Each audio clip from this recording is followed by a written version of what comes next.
Bem, deixa eu falar um pouquinho sobre o que nós dissemos ontem. Ontem foi a palavra inicial e a partir de hoje é que a gente vai entrar no tema que foi proposto, que é criação, queda, redenção e consumação. Bem, o que eu tentei tratar ontem?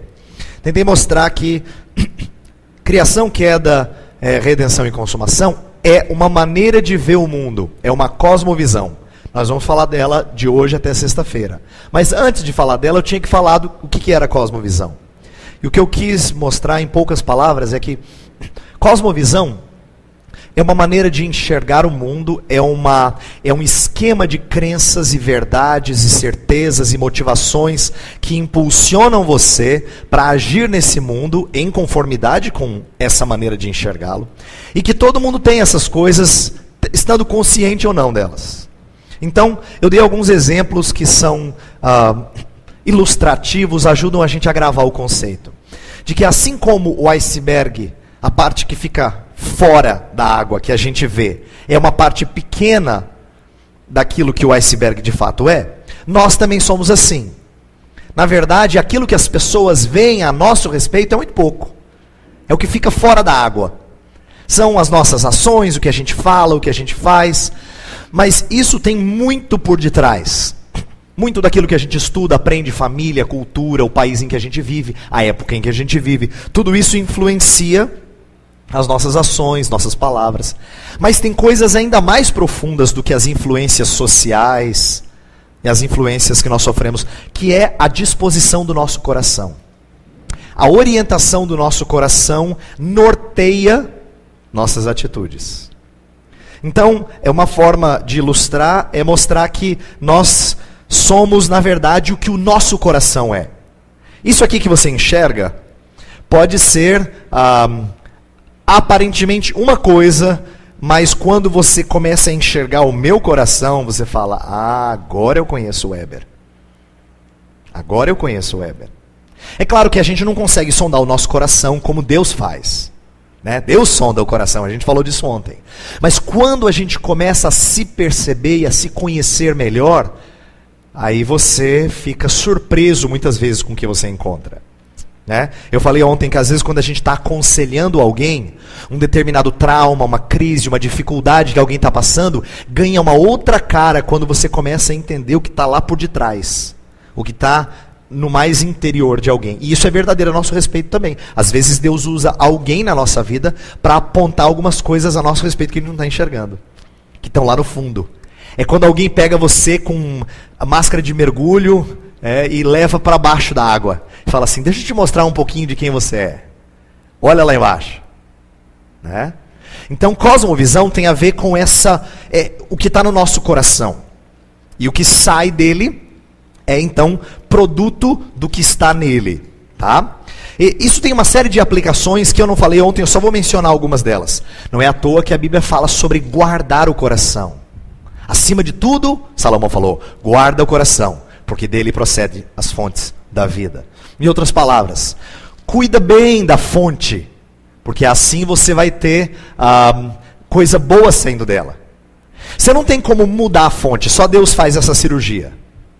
Só Deus tira coração de pedra e coloca coração de carne. Mas você pode preencher ou alimentar o coração de coisas boas ou ruins. Lembra Paulo falando, tudo que é agradável, tudo que é de boa fama, se algum louvor existe, seja isso que ocupe o vosso pensamento. O que ele está dizendo seja isso que ocupe o vosso interior. Então, preencha com aquilo que é bom. Guardo no coração as tuas palavras, para não pecar contra ti. Em outras palavras, eu preencho com aquilo que é saudável, porque eu sei que se eu não fizer isso, ele vai ser idólatra. Essa foi uma outra coisa que nós trabalhamos ontem. Coração, ele é necessariamente apegado a alguma coisa, pelo qual ele vive e morre. Portanto, ele é por natureza religioso. Eu até disse que a gente aprende uma definição em ciências na escola, de que o ser humano é homo sapiens. Na verdade, isso é resultado do iluminismo, que entendeu que a razão era a fonte suprema de toda a autoridade. Biblicamente é mais correto a gente dizer que o ser humano é homo religiosus. Ele é homem religioso. Isto é, ele é, por natureza, apegado a um Deus. Seja ele O Criador ou a criatura? Esse é o que o ser humano é, biblicamente falando.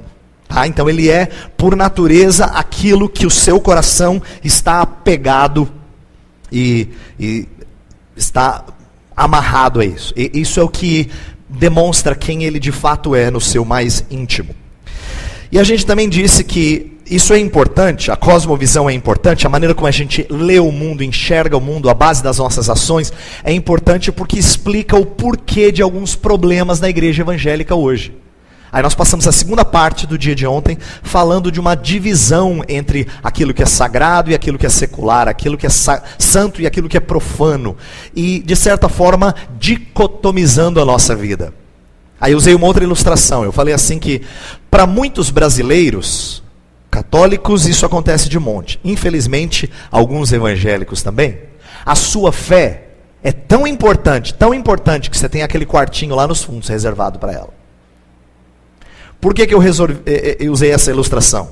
Porque a ideia de você reservar um cômodo para a sua fé parece importante. Parece até assim, dar um certo crédito. Mas na verdade, você tranca o quartinho e a vida no resto da casa continua. E essa é uma ilustração para mostrar que não é essa que é a verdadeira religião da pessoa. Não é o que está no quartinho do fundo. É o que está no fundamento da casa. Essa sim é a verdadeira religião dele.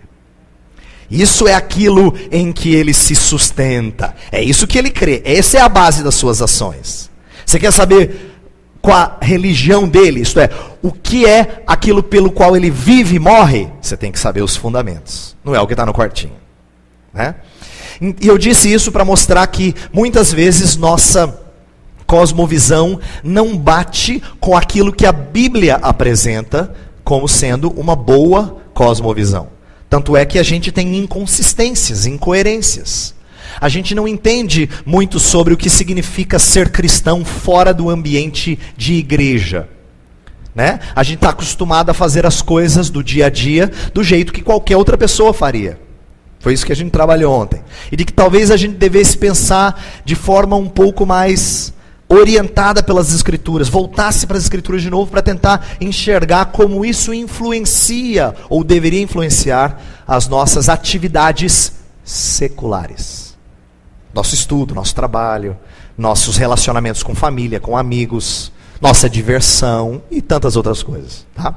Então, esse foi o preâmbulo, foi a introdução de ontem, para mostrar que nós temos um problema comum no nosso meio, entre evangélicos. E a minha tentativa é de caminhar com vocês no decorrer da semana para a gente tentar corrigir, né, alguns desses furos. Tentar construir uma cosmovisão mais coerente com o que a Bíblia trata. E é por isso que eu escolhi falar desse assunto, a pedido do pastor Clayton, mas combinava com um assunto que eu já tinha estudado antes, que é usar a história bíblica como sendo a nossa cosmovisão. E esses 4 pilares resumem a história da Bíblia. É nesse sentido que a gente vai estudar a Bíblia toda nesses 4 dias. Não é que a gente vai explorar cada detalhe da Bíblia, impossível em 4 dias, né? Ainda mais só estudando à noite, não, impossível. Ainda mais esse livro que é inesgotável. Mas o ponto é dizer que a gente vai do início ao fim, da criação até a consumação, para tentar moldar a maneira como a gente enxerga, ou deve enxergar, nossa postura nesse momento, no ano de 2013, na cidade em que a gente vive, no trabalho em que a gente está, na escola em que a gente está, na família em que a gente está inserido e assim por diante. Entender o nosso lugar e a missão que Deus nos deu. Pois bem, quando eu falo desses 4 pilares, eu quero dizer uma coisa antes de iniciar algumas informações.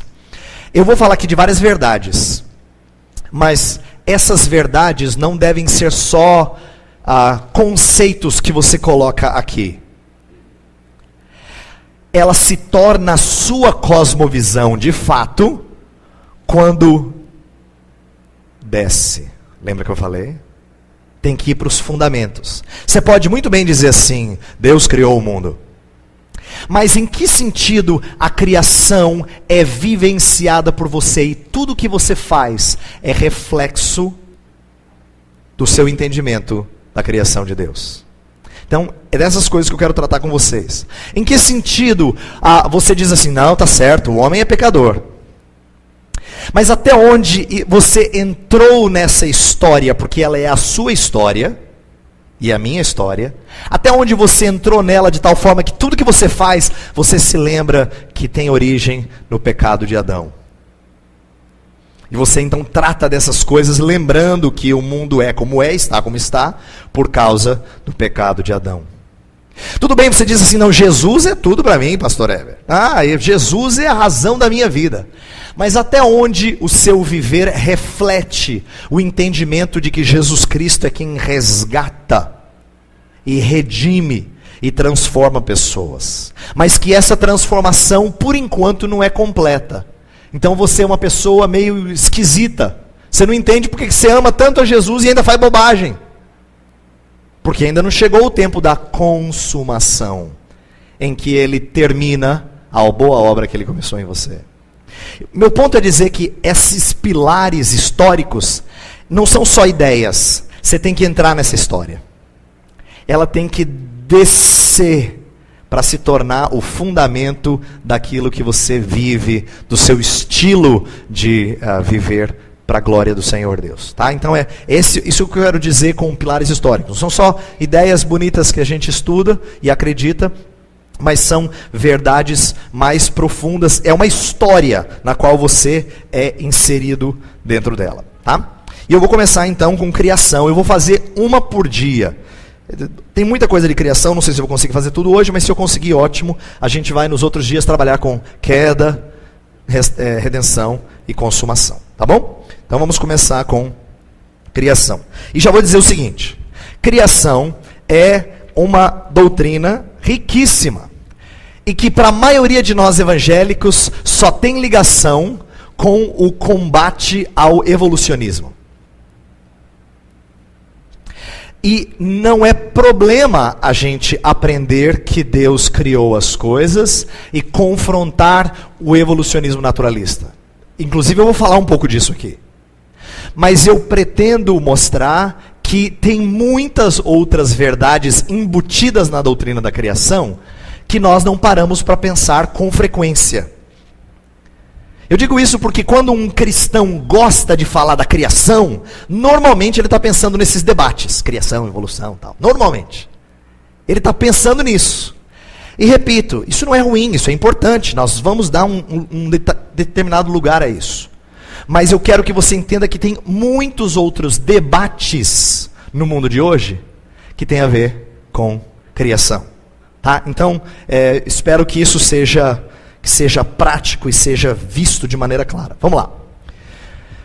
Revisando o que eu estava falando, o mundo moderno criou uma divisão que não combina com a cosmovisão calvinista, reformada, que pode ser cristã, mas nem todo cristão tem, porque ela apresenta o sagrado e o secular como dois universos distintos na vida do ser humano.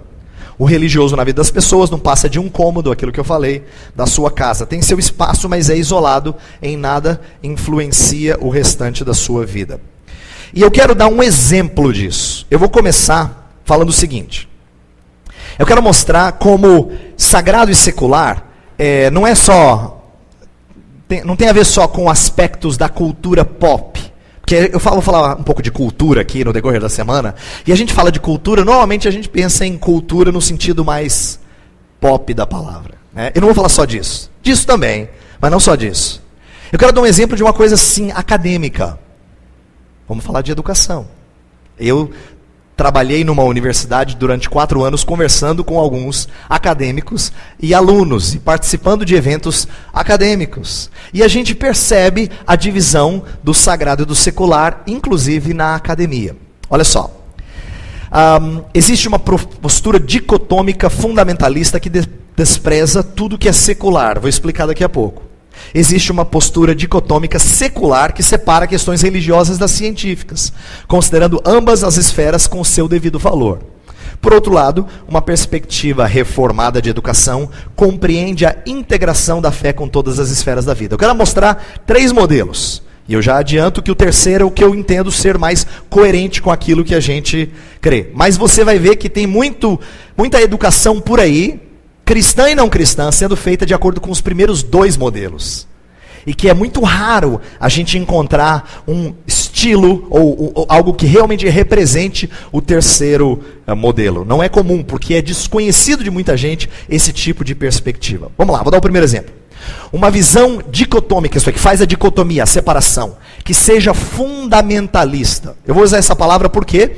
Porque essa palavra, ela vem de uma controvérsia muito forte lá nos Estados Unidos, na década de 1920. Foi quando tiveram alguns embates que deram mídia nacional na época sobre o ensino de evolução nas escolas. E aquilo tudo estava pegando fogo. Tem até filmes sobre isso, tem muita literatura sobre isso. Pois bem, surgiu na época, entre um grupo norte-americano, muita gente que preocupada com a influência negativa. Presta atenção que o zelo deles é interessante, é importante. Preocupada com a influência negativa de ensinos não cristãos, eles começaram a se afastar e a rejeitar tudo aquilo que não era cristão. Então tornou-se comum chamar aquilo que não era cristão do diabo. Você reconhece isso, você já ouviu isso antes, não é? Tudo aquilo que não é cristão é do diabo. Quando eu falo não é cristão, não é de culto, ou não é do grupo evangélico, ou coisa do tipo. E aí essa rejeição influenciou, inclusive, a academia. Então, não reconhecimento da graça comum. Daqui a pouco eu vou explicar o que é a graça comum. Talvez eu tenha que falar agora para entender.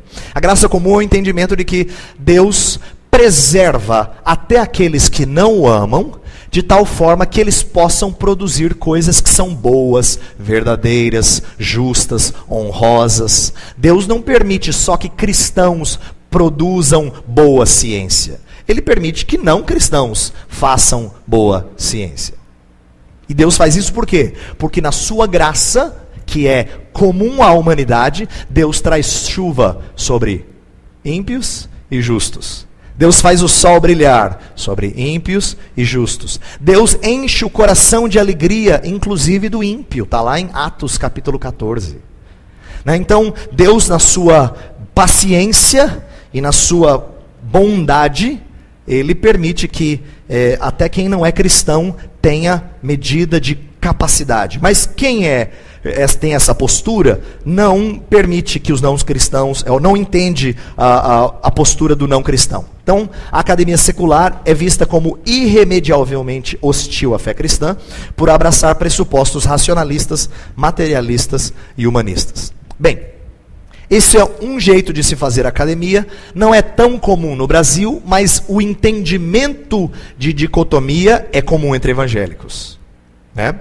Agora, o que é mais comum, é o que a maioria de vocês experimentam ou experimentaram, é esse próximo aqui. Uma visão dicotômica secularizada, que é o seguinte: o cristianismo e a ciência estão em esferas distintas.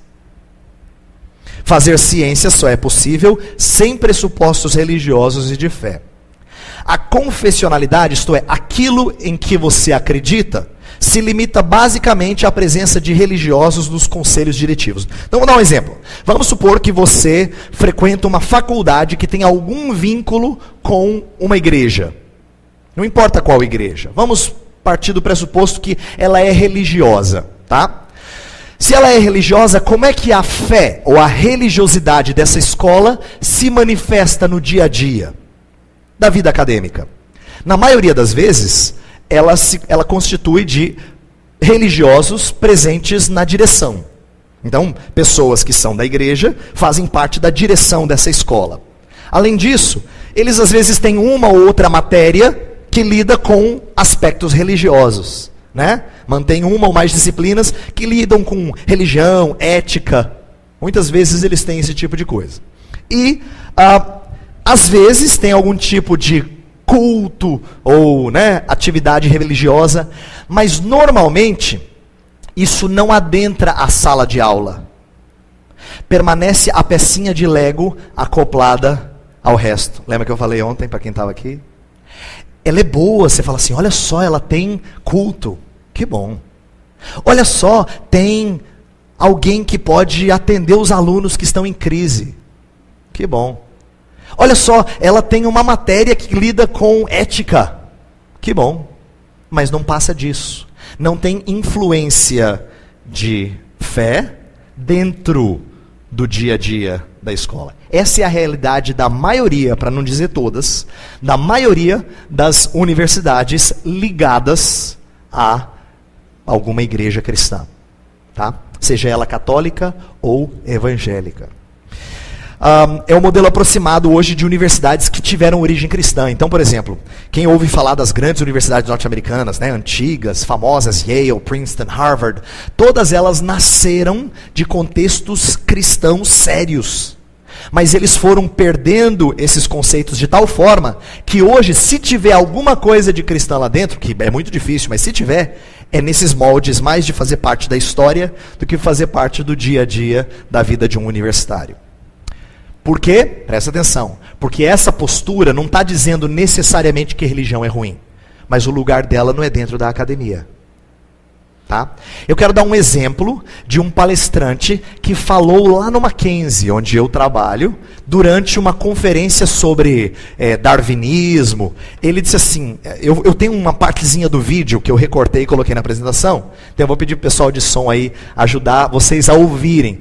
Vai estar um pouquinho embaçado, porque a qualidade não é 100%, mas ele basicamente, já vou te ajudar, ele vai explicar como é que ele entende que a escola de onde ele vem deve ou não influenciar a ciência, a prática científica na escola, tá? Então a gente vai ouvir, depois eu vou relembrar o que ele falou. Presta atenção. Primeiro, eu gostaria de falar da posição da minha instituição, da PUC Minas, com relação ao ensino de evolução. Ele é da PUC Minas, é uma universidade católica. Nem na biologia evolutiva, nem em outras disciplinas, a intervenção de instâncias superiores com relação a qual conteúdo deve ser ensinado. O que é bom, porque é muito pouco provável que em esferas superiores de administração eu tenha conhecimento para discernir sobre o que é mais atual, o que é mais moderno, o que é mais adequado de se ensinar naquela disciplina. Isso funcionaria como uma espécie de censura, e essa censura não existe na minha instituição, e isso é desejável. A posição da direção é de que os especialistas são os professores e cabe a eles a decisão. Ciência e religião não se misturam nos conteúdos da PUC Minas e a gente tem uma relação excelente também fora dos conteúdos da disciplina, sendo que a instituição é financiadora, patrocinadora do progresso científico. Ok. E fora da universidade. Eu trabalho em uma instituição católica, fui criado como um católico. Como que anda a relação da igreja com a evolução? É a igreja católica. Bom, a evolução já foi citada algumas vezes por papas, mas vamos nos ater às últimas citações de João Paulo II, que aceita a teoria da evolução como mais do que uma teoria, sendo que o Isso número já faz de alguns anos, era o antigo papa. Que a gente tem é muito grande para que sejam todas refutadas em um mesmo momento. O Papa Bento VI também fez o mesmo tipo de pronunciamento, se a ciência da biologia evolutiva, e não se discutiu nenhuma mistura da ciência e religião nesse congresso. Ele não é um bom católico, é Bento XVI, não é sexto. Ele citou errado aí. O Papa atual é Bento XVI, ele errou o número romano. Mas o ponto é dizer o seguinte, presta atenção em algumas coisas que ele diz. Ele fala, não há interferência qualquer das instâncias da administração na sala de aula. E ele diz, o que é bom, porque eles não sabem o que é moderno, atual e melhor. Então cabe a cada professor escolher. E ele fala, isso é desejável, porque se tivesse intervenção, seria censura. E ninguém quer censura, ainda mais no mundo moderno como o de hoje. Nós não somos mais medievais. Já ouviu assim, esse tipo de argumento? Não somos mais medievais, em que essas coisas se misturam. Nós somos gente esclarecida, nós vivemos pós-iluminismo, entendeu? Em que agora as coisas são mais esclarecidas, nós sabemos que religião e ciência não devem se misturar. Esse tipo de argumentação é muito... E aí ele termina dizendo assim, naquela primeira parte, ele termina dizendo assim, mas nós temos uma relação muito boa. Em outras palavras, você lá e eu cá. Elas não se misturam. É igual o casal que acabou de divorciar, mas fala assim, mas a gente é amigo ainda. Quer dizer, tinha que estar junto. Mas não, justifica dizendo, a gente se separou, mas a gente é amigo. Está igualzinho. Então, por que eu uso isso como ilustração? Para mostrar que na cabeça da maioria das escolas que tem algum vínculo com igreja, não há qualquer integração.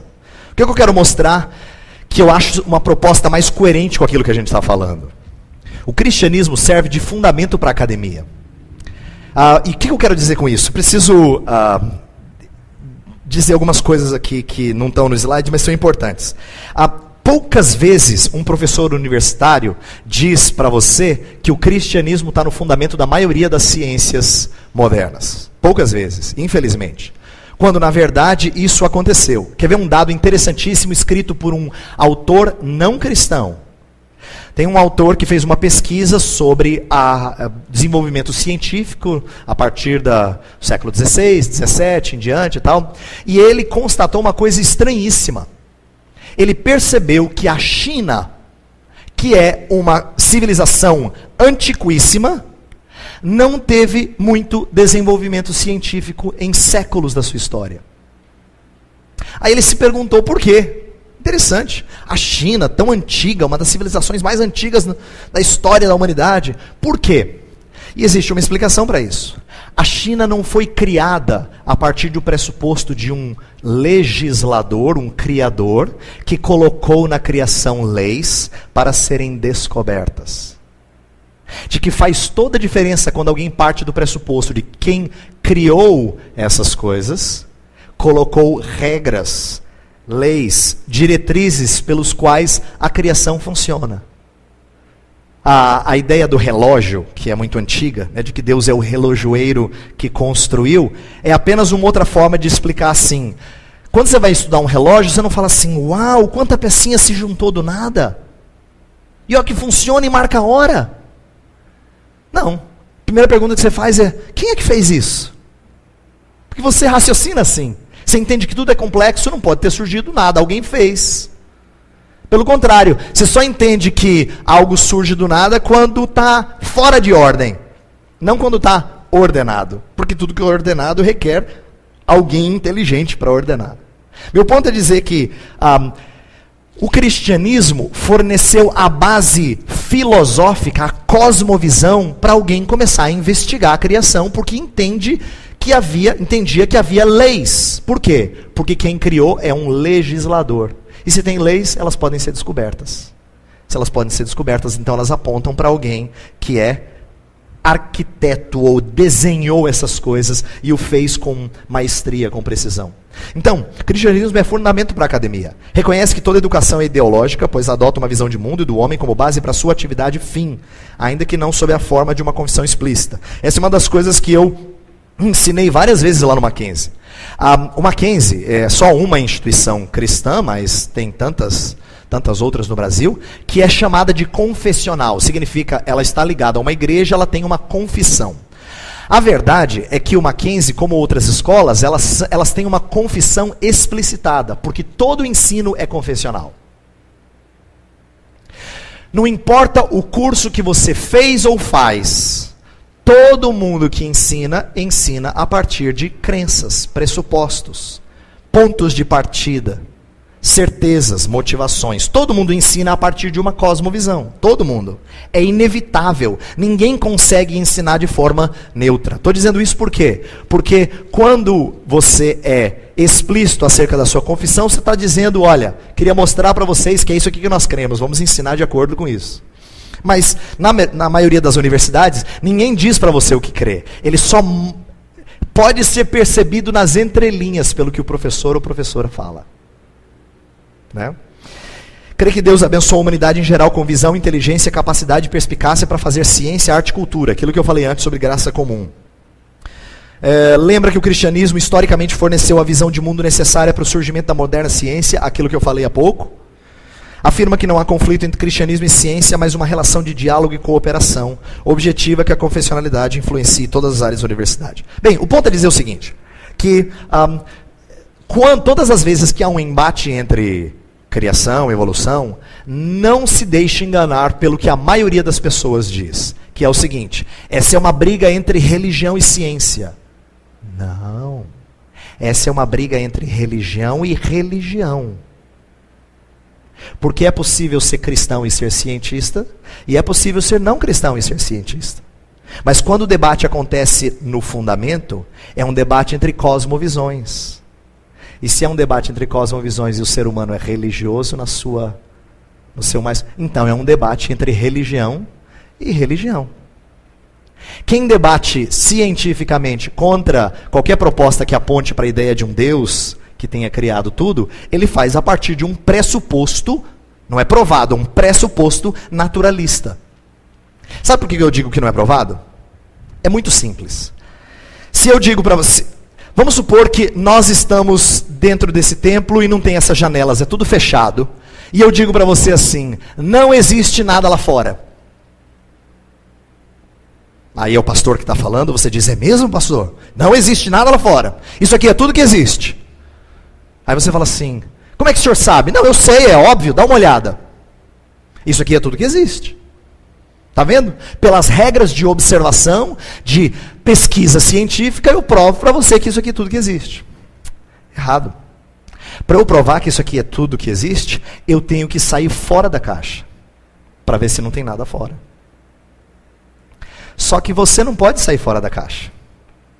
O único que está fora da caixa, e a caixa aqui é a ilustração da criação desse universo. Só tem um que está fora da caixa e fala com você. E é porque ele fala comigo que eu entendo essa caixa. Eu entendo quem está dentro dela. Eu entendo por que a gente está dentro dela. Eu entendo qual é o propósito nosso dentro dela. Mas eu preciso de alguém fora para me dizer o que é ela. Eu não consigo dizer que não tem nada lá fora. Eu não tenho como observar. Você percebe a falácia do argumento deles? Isso é só para dizer que por detrás de argumentos contra qualquer ideia de criação, tem uma outra religião. Um outro conjunto de pressupostos. Deixa eu falar agora sobre uma outra coisa que é menos pensada acerca da doutrina da criação.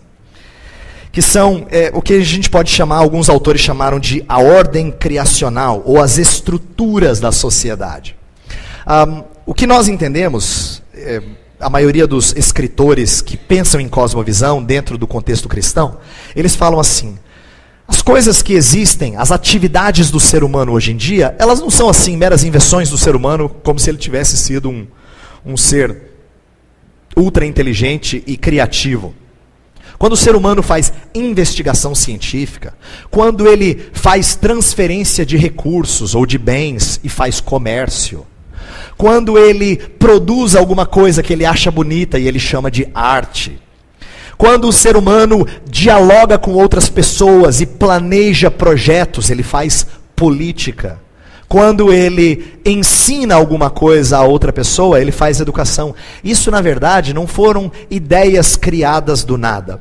Há um entendimento de muitos escritores que essas coisas foram colocadas por Deus na criação. Na verdade, essas coisas não são inventadas pelo homem, elas já estão embutidas na criação. E a gente só as pratica, bem ou mal. A gente não as cria, a gente só as pratica, bem ou mal. Mas eu quero mostrar como tem algumas coisas que estão muito fortes, muito fixadas na criação. Inclusive, essa é a razão pela qual a gente entende que nós fomos colocados na criação para responder às ordens de Deus dentro dessa criação. Isto é, a maneira de viver que seja em conformidade com essa criação. De certa forma, todos nós somos vocacionados. Os reformadores da época da Reforma falaram muito disso. De que não é só quem é pastor que é vocacionado, mas de que todas as profissões, quando agem dentro da criação de Deus, fazendo aquilo que combina com a criação de Deus, e produzindo, e explorando, e aproveitando as coisas que Deus fez, ele age em resposta à vocação de Deus, ao chamado de Deus. É isso que os reformadores tratavam. Por isso que eles tentavam valorizar toda e qualquer profissão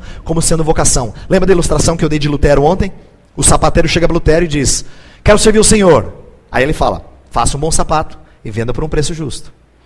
Quer dizer, faça aquilo que agrada ao Senhor dentro da sua profissão. Você não tem que largar e se tornar um missionário para agradar ao Senhor.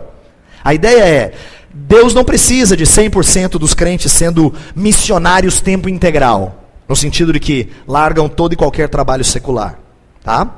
Deus precisa que 100% dos trabalhadores sejam missionários onde quer que estejam.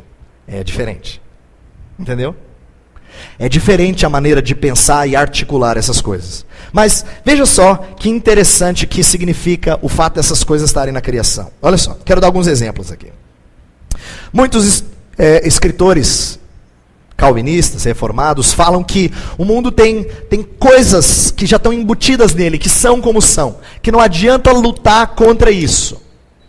É a estrutura com a qual Deus fez o mundo, o potencial cultural ordenado por Deus e as leis. Em outras palavras, não adianta você lutar contra a lei da gravidade. Esse é um exemplo, né?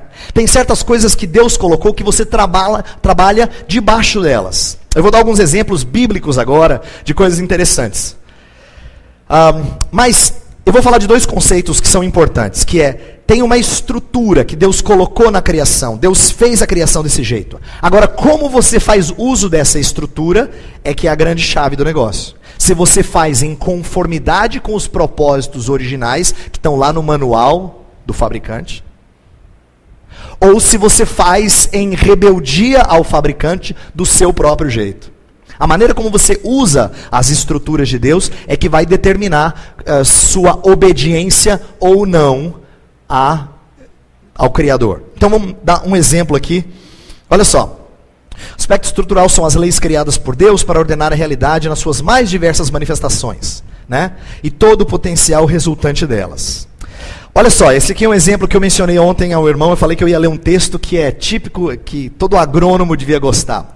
A Bíblia fala que até mesmo a relação entre o agricultor, a terra e as sementes está estruturada por leis estabelecidas por Deus, que através da técnica agrícola acabam sendo descobertas pelo agricultor. Olha que texto lindo em Isaías 28. Veja só.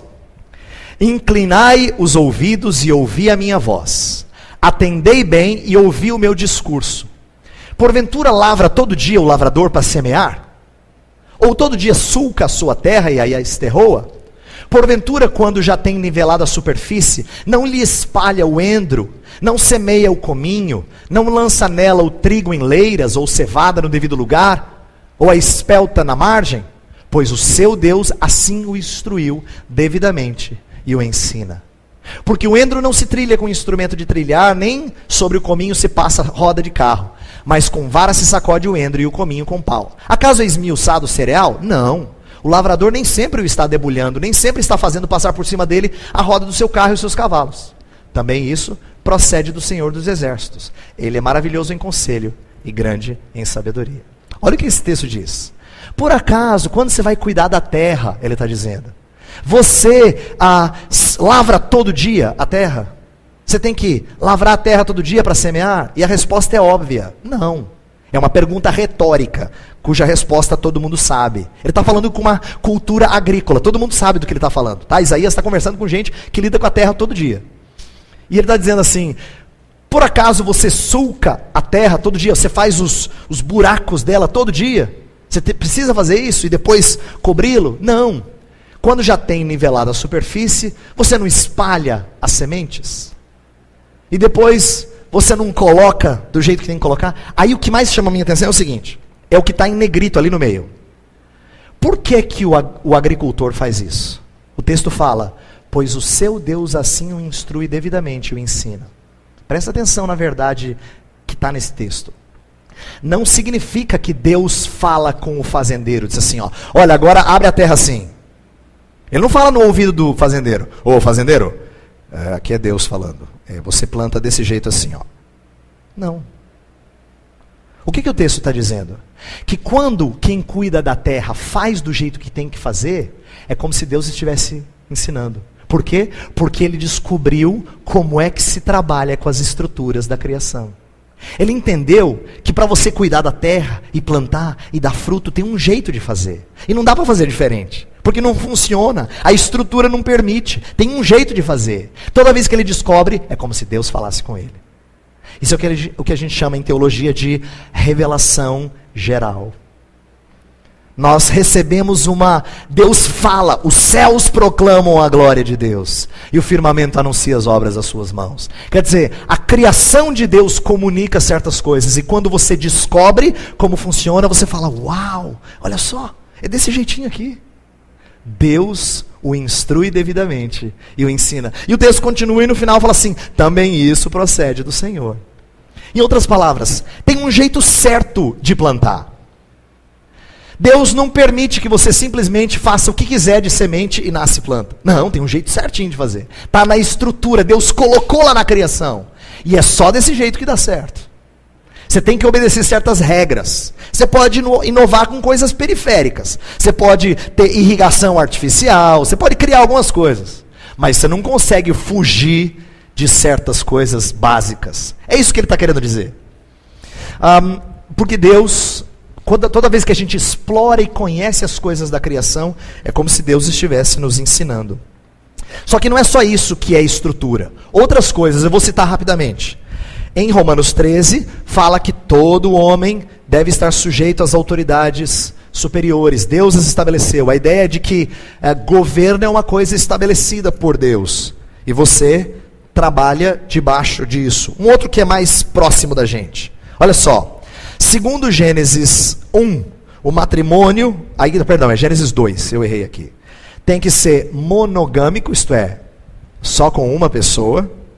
Tem que ser heterossexual.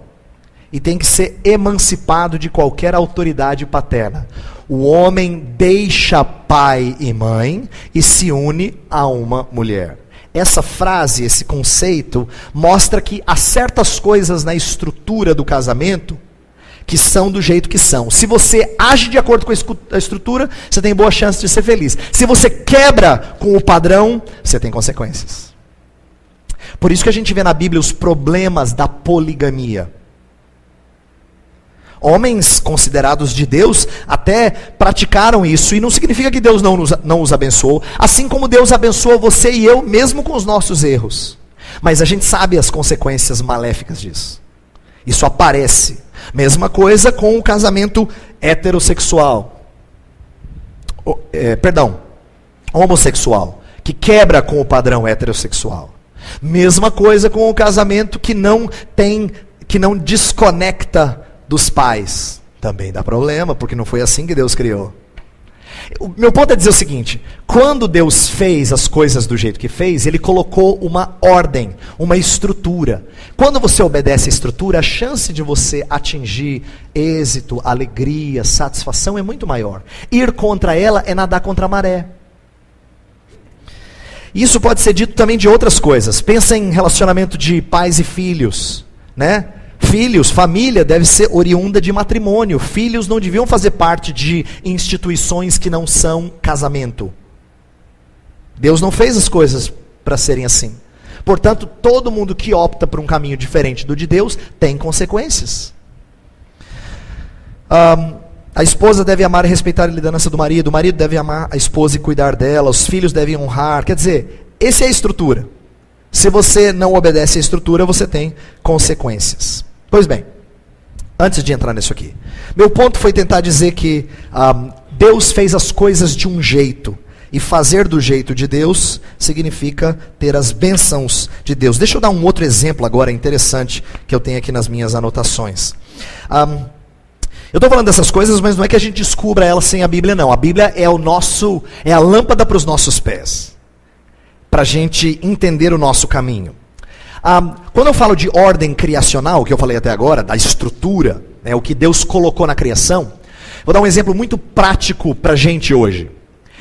Quem você é, não é determinado por você, é determinado por Deus. A identidade que alguém assume pode ser em conformidade ou em contrariedade ao que Deus falou, mas identidade é uma coisa que Deus coloca em nós. Isso é importante para o debate, por exemplo, atualíssimo de homossexualismo. Homossexualismo é uma...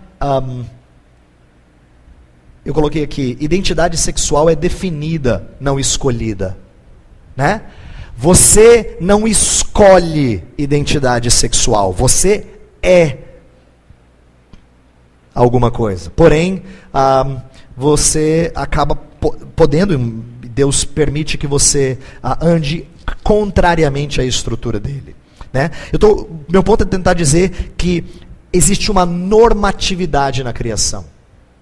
Deus fez você e isso impacta. Eu quero dar exemplo assim de como isso deveria mexer com o nosso relacionamento com as outras pessoas. Lembra que eu falei ontem que às vezes a gente se define pela nossa profissão? A nossa definição devia ser: quem é você? Você fala: eu sou imagem e semelhança de Deus. É assim que a Bíblia descreve você. Agora, olha que curioso. A Bíblia não diz isso só de gente crente. Vou pedir para vocês abrirem 2 textos para mim, rapidinho. Abrem Gênesis 9:6. E já prepara Tiago capítulo 3. Gênesis 9:6 e Tiago. Olha só: se alguém derramar o sangue do homem, pelo homem se derramará o seu, porque Deus fez o homem segundo a sua imagem. Deus coloca uma proibição de derramar qualquer sangue de um ser humano. Deus fala, não há problema nenhum em tirar a vida de um animal. Deus, inclusive, não só permite, mas ele institui isso, quando ele mata um animal e cobre a nudez de Adão e Eva, lembra, com peles de animais. Mas não é lícito tirar a vida de um ser humano. Deus coloca isso. Agora presta atenção. Por que não é lícito? Porque ele é imagem e semelhança de Deus. Presta atenção. Se você conclui que imagem e semelhança de Deus é uma característica só do cristão, então pode matar descrente. O texto fala assim: não tire a vida de um ser humano. Mas se ele não for imagem e semelhança de Deus, tudo bem. Né? Seria uma conclusão. Horrenda, claro. Olha o texto de Tiago 3, verso 9. Olha só, Tiago fala que com a língua, está falando da língua, nós bendizemos ao nosso Deus e Pai, e nós amaldiçoamos o homem feito à semelhança de Deus. Ele está mostrando a inconsistência da nossa vida cristã. Como às vezes nós falamos bem de Deus e com a mesma língua falando mal dos homens. E ele está mostrando inconsistência por quê? Porque os homens não são seres quaisquer. Eles são semelhança de Deus. Agora repito, se você só entende que imagem e semelhança de Deus é coisa própria de crente, então dá para falar mal de gente descrente. Mas é lógico que a Bíblia não ensina isso. Né? Ela ensina pelo contrário, que você tem que cuidar com o que você fala, porque você pode ferir. Presta atenção, os 2 textos não estão desconexos. A Bíblia fala que se você odeia o seu irmão, se você chama ele de tolo, usa algumas ilustrações, você comete homicídio. Tem tudo a ver com Gênesis 9. A relação de Tiago, o texto de Tiago com Gênesis 9 é que você é responsável pela vida de outro ser humano, de promovê-la, de valorizá-la. Por quê? Porque ele é a imagem e semelhança de Deus. Agora, que diferença isso faz? Muita. Na maneira como você trata as pessoas. Uma vez, 2 alunos de jornalismo vieram conversar comigo lá no Mackenzie. Eu, como capelão, atendi, eles queriam fazer umas perguntas. E a pesquisa deles tinha a ver com descobrir por que cristianismo influencia. Em que sentido o cristianismo, a fé cristã, era importante na Universidade Mackenzie. Aí eu peguei e respondi a pergunta deles com uma pergunta. Olha só a minha pergunta para os 2 jovens. Eu falei assim: se você tivesse a opção de salvar só uma coisa, um ser humano ou uma pedra, por mais valiosa que seja, o que você salvaria? Aí era uma moça e um moço. Aí a moça olhou para mim e falou assim: o senhor está me perguntando? Falei: sim. Repeti a pergunta. Se você tivesse condição de salvar só uma coisa, um ser humano ou uma pedra, por mais preciosa que ela seja, o que você salvaria? Aí ela pensou, se sentiu meio encurralada, falou: eu que perguntei esse cara está me respondendo, epa, está querendo me pegar. Aí ela começou assim, eu acho que a gente tem que cuidar de todas as coisas. Eu acho que assim, a gente não pode desprezar nada. Aí eu apertei ela, falei: você quer me dizer que se você tivesse a chance de salvar só uma coisa, o ser humano ou a pedra, talvez você salvasse a pedra? Ela falou: não, eu estou querendo dizer que a gente tem que cuidar de todas as coisas. Porque ela foi ensinada, como você e eu, constantemente sobre a importância com a ecologia. Né? Com o cuidado das coisas, da natureza. Muito bom, não há nada de errado em si mesmo. Mas às vezes fica cegado a tal ponto que ser humano é desprezado em nome de um cuidado de alguma coisa da natureza. Eu repeti a pergunta para ela. Aí ela começou a ficar incomodada. Eu acho que o ser humano é importante, mas não é que assim as outras coisas têm que ser desprezadas. Aí eu falei uma outra vez. Aí o menino do lado dela falou: claro que não, pastor. Claro que tem que salvar o ser humano. Incomodado assim já com o meu jeito de apertar. Aí eu expliquei para ele assim, eu falei: sabe de uma coisa? Essa escolha para mim é fácil. Porque na minha maneira de enxergar a vida, o ser humano é imagem e semelhança de Deus. Ele é infinitamente mais valioso do que a pedra. Agora, na sua maneira de enxergar o mundo, eu não sei. Porque na sua maneira de enxergar o mundo, eu não sei como é que você quantifica o valor do ser humano. Se for por tempo de vida, a pedra tem mais tempo de existência do que você. Se for por valor monetário no mercado, a pedra vale mais do que você. Como é que você quantifica o valor do ser humano? Aí eu expliquei para ela: é por isso que eu tenho que tratar você com cortesia. Faz sentido na minha maneira de enxergar o mundo. Na sua, eu não sei. Quando a gente conhece e entende que o ser humano é imagem e semelhança de Deus, porque foi assim que Deus o fez, isso muda radicalmente a maneira como eu trato até aquele que não ama a Deus. Porque na verdade eu vejo nele uma imagem desfigurada, mas eu anseio ver uma imagem restaurada. Por isso é que eu falo com tanto carinho, com amor. Devo fazê-lo. No anseio, no desejo de ver essa imagem restaurada. O ponto é, quando a gente entende como Deus imprimiu as coisas na criação, isso muda a maneira da gente enxergar a vida. E nós temos que levar isso em consideração para a nossa relação com outras pessoas, para o nosso trabalho e para a nossa atividade escolar e assim por diante.